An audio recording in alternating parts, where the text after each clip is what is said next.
Hi friends, welcome back to my channel with me Vijayalakshmi Janardhanan. இந்த சம்மருக்கு மாம்பழம் வச்சு என்ன பண்ணலாம்? அதுவும் மாம்பழம் வச்சு சம்மருக்கு பண்ணலைன்னா எப்படிங்க? கொஞ்சம் சில்லுன்னு இருந்தால் நல்லாயிருக்கும். என்ன பண்ணலாம்? மாம்பழம் ஐஸ்கிரீம் அது எப்படி செய்யலான்னு நான் உங்கள் கூட இப்போ ஷேர் பண்ணிக்க போகிறேன். அதுக்கு இந்த மாதிரி பழுத்த 2 மாம்பழம் நல்லா பீல் பண்ணி எடுத்துக்கலாம். நீங்கள் எந்த விதமான மாம்பழத்தில் வேணாலும் இதை ட்ரை பண்ணலாம். அல்ஃபோன்ஸா, அப்புறம் பங்கனப்பள்ளி, அப்புறம் என்ன கிடைக்குதோ அதை கூட யூஸ் பண்ணிக்கலாங்க. இதுதான் அதுதான் இல்லவே இல்லைங்க. இந்த மாதிரி பீஸ் போட்டு சின்ன சின்ன பீசஸாக எடுத்துக்கலாம். அண்ட் தென் சம்மரில் இந்த மாதிரி கிடைக்கும் போது என்னென்ன ஃப்ரூட்ஸ் கிடைக்குதோ அதை அப்படியே யூஸ் பண்ணும்போது நமக்கு ஹெல்த்தும் தேவையான பெனிஃபிட்ஸும் கிடைக்குங்க. ஏன் கடையில் வாங்கலாமே, அது கம்மியான ரேட்டு தானே, அதுக்கு ஏன் நீ கஷ்டப்பட்டு செய்கிறேன்னு கேட்டிங்கன்னா, ப்ரிசர்வேட்டிவ் இது இல்லாமல் வேணுன்றதுக்காக தான் வீட்டில் செய்கிறோம். இந்த ஐஸ்கிரீம்ஸ்லாம் கடையில் வாங்குறதுனா கண்டிப்பாக ஈஸியாக வாங்கிடலாம். இந்த மாதிரி கட் பண்ணி இப்போ நான் மிக்சர் ஜாரில் சேர்த்து பிளெண்ட் பண்ணி எடுத்துக்க போகிறேன். ஸோ நம்ம ஹெல்த்தியாக சாப்பிடணுன்ற ஒரு கான்ஷியஸ் இருக்கு இல்லையா? இப்போ ஊறுபட்ட வியாதி வந்திருக்குங்க, சொல்லவா வேணும். அடுத்தது பார்த்திங்கன்னா இது பிளெண்ட் பண்ணி எடுத்துகிட்டு இந்த மாதிரி ஒரு பவுல் எடுத்துக்கலாம். அதில் ஃப்ரெஷ் க்ரீம் ஒரு 200 to 250 கிராம்ஸ் அளவுக்கு ஆட் பண்ணிக்கலாம். ஃப்ரெஷ் க்ரீம் இல்லைன்னா நீங்கள் மலாய் இருந்தால் மலாய் கூட யூஸ் பண்ணிக்கலாம். அடுத்தது நம்ம இப்போ பியூரி பிளெண்ட் பண்ணிடலாம். இப்போ எடுத்து வச்சுருக்க க்ரீமை ஒரு 5 மினிட்ஸ் அளவுக்கு மெதுவாக இந்த மாதிரி பீட் பண்ணி எடுத்துக்கலாம். நீங்கள் விஸ்க் இருந்தாலும் கையில் வச்சு அடித்து எடுத்துக்கலாம். இப்போ பால் பவுடர் ஒரு 1/2 கப் அளவுக்கு நான் ஆட் பண்ண போகிறேன். பேட்ச் வைஸில் ஆட் பண்ணுறேன். இது ஃபஸ்ட்டு பேட்ச்சு. அடுத்தது 3/4 கப் அளவுக்கு சுகர் டேஸ்ட்டுக்கு ஏற்ற போல் ஆட் பண்ணிக்கலாம். இது பவுடர்ட் சுகர். இதை ஆட் பண்ணி உடனே பீட்டர் யூஸ் பண்ணாமல் மெதுவாக இந்த மாதிரி கலக்கி விட்டு பீட் பண்ணிக்கலாம். அடுத்தது நம்ம எடுத்து வச்சுருக்க பியூரி ஆட் பண்ணி ஒரு 2 to 3 மினிட்ஸ் அளவுக்கு பீட் பண்ணிக்கலாம்.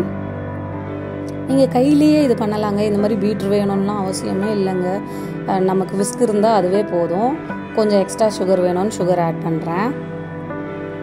அடுத்தது கொஞ்சமாக மாம்பழ எசன்ஸ், இது கடையிலே கிடைக்கும். இதை ஆட் பண்ணிங்கன்னா நல்லா கலரும் கொஞ்சம் டேஸ்ட்டும் என்ஹான்ஸ் ஆகும். அதுக்காக தான் இது ஆப்ஷனல் தான். அடுத்த பேட்ச் ஆஃப் 1/2 கப் அளவுக்கு பால் பவுடர் ஆட் பண்ணிக்கலாம்.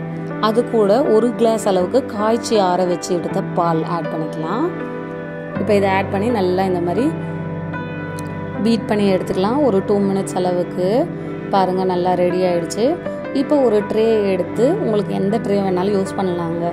பிளாஸ்டிக் யூஸ் பண்ணலாம், கிளாஸ் யூஸ் பண்ணலாம், அலுமினியம் யூஸ் பண்ணலாம், உங்கள் விஷ் தான். அந்த மாதிரி ட்ரேயில் நம்ம ரெடி பண்ணி வச்சுருக்க மிக்சரை ட்ரான்ஸ்ஃபர் பண்ணிவிட்டு கொஞ்சமாக கலருக்காக பார்க்கும்போது ஹை கேட்சியாக இருக்கணும் இல்லையா? அது ஒரு பிரச்சனை நம்ம எல்லாருக்கும் இருக்குது. பார்க்கும்போதே கலர்ஃபுல்லாக இருந்தால் தான் சாப்பிட தோணும்.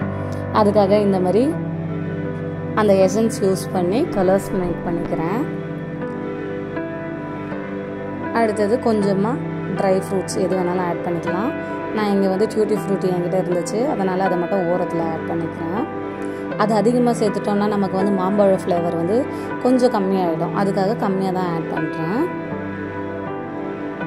ஆட் பண்ணி அடுத்தது பார்த்திங்கன்னா உங்கள் கையில் அலுமினியம் ஃபாயில் இருந்தாலும் ஓகே, இல்லைனா இந்த மாதிரி பட்டர் பேப்பர் இருந்தாலும் ஓகே. இதை க்ளோஸ் பண்ணி இந்த மாதிரி ரப்பர் பேண்ட் போட்டு ஒரு 6 hours அளவுக்கு ஃப்ரீஸ் பண்ணி எடுத்துக்கலாம். என்கிட்ட கொஞ்சம் எக்ஸ்ட்ரா மிக்சர் இருக்குது. அது என்ன பண்ணலாம்? கிட்ஸ் இருக்காங்களே, அதுவும் பாப்சிக்கல்ஸாக சாப்பிட்டா தானே அவங்களுக்கு ஒரு சந்தோஷம். அதுக்காக இந்த மாதிரி பாப்சிக்கல் மோல்டில் நம்ம ரெடி பண்ண அதே மிக்சரை அப்படியே நான் இங்கே ஒன்றா ஃபில் பண்ணிட்டு வரேன். அதுவும் குழந்தைங்களுக்கும் சரி நமக்கும் சரி பாப்சிக்கல்ஸாக சாப்பிடும்போது அது ஒரு தனி டேஸ்ட் இல்லையா, அந்த குச்சியில் வச்சு சாப்பிடும்போது. அதுக்காக மிச்சம் இருக்கிறத இந்த மாதிரி பாப்சிக்கல்ஸ் யூஸ் பண்ணிக்கிறேன். அடுத்தது நம்ம எடுத்து வச்சுருக்கோம் இல்லையா பியூரான மேங்கோ பியூரி, அதை கலர்ஸ்க்காக மேலே ஆட் பண்ணிக்கிறேன். இது ஒரு டபுள் டச் கொடுக்கும், அதுக்காக தான் ஆட் பண்ணி இந்த மாதிரி க்ளோஸ் பண்ணி எடுத்துக்கலாம். இதுவும் அதே போல் ஃப்ரீஸ் பண்ணி எடுத்துக்கலாம். பாருங்கள், 6 hours கழித்து நம்ம ரெடி பண்ணி வச்சுருக்க ஐஸ்கிரீம் ரெடி ஆகிடுச்சு. இப்போ இதை ரிமூவ் பண்ணி காமிக்கிறேன். பாருங்கள், சில்கி அண்ட் ஸ்மூத் டெக்ஸ்சராக கிடைக்குங்க. இப்போ நான் எடுக்கும்போது பாருங்கள் எவ்வளோ சூப்பராக சாஃப்டாக அப்படியே கர்லாகி வருதுன்ட்டு. இது நம்ம வீட்டிலே செய்கிறதுனால ஒரு 2 to 5 மினிட்ஸ் அளவுக்கு வெளியே வச்சுருந்திங்கன்னா மெல்ட் ஆகிடும். ஸோ மெல்ட் ஆகிறதுக்குள்ளே சீக்கிரம் சாப்பிட்ருங்க. இது கொஞ்சமாக நான் இங்கே சாக்கோ சிப்ஸ் ஆட் பண்ணுறேன். அடுத்தது இப்போ நம்ம ரெடி பண்ணி வச்சுருக்க பாப்சிக்கிள்ஸை அன்மோல்ட் பண்ணிடலாம். அதை அன்மோல்ட் பண்ணால் சும்மா தண்ணியில் டிப் பண்ணி எடுத்தால் போதும். இந்த மாதிரி அன்மோல்ட் ஆகிடும். நம்மளோட யம்மியான சம்மர் ட்ரீட் ரெடி ஆகிடுச்சு. இந்த மாதிரி வீடியோக்கு என் சேனலை மறக்காமல் லைக் பண்ணுங்கள், ஷேர் பண்ணுங்கள், சப்ஸ்கிரைப் பண்ணுங்கள். கொஞ்சம் சப்போர்ட் பண்ணுங்கள் ப்ளீஸ்.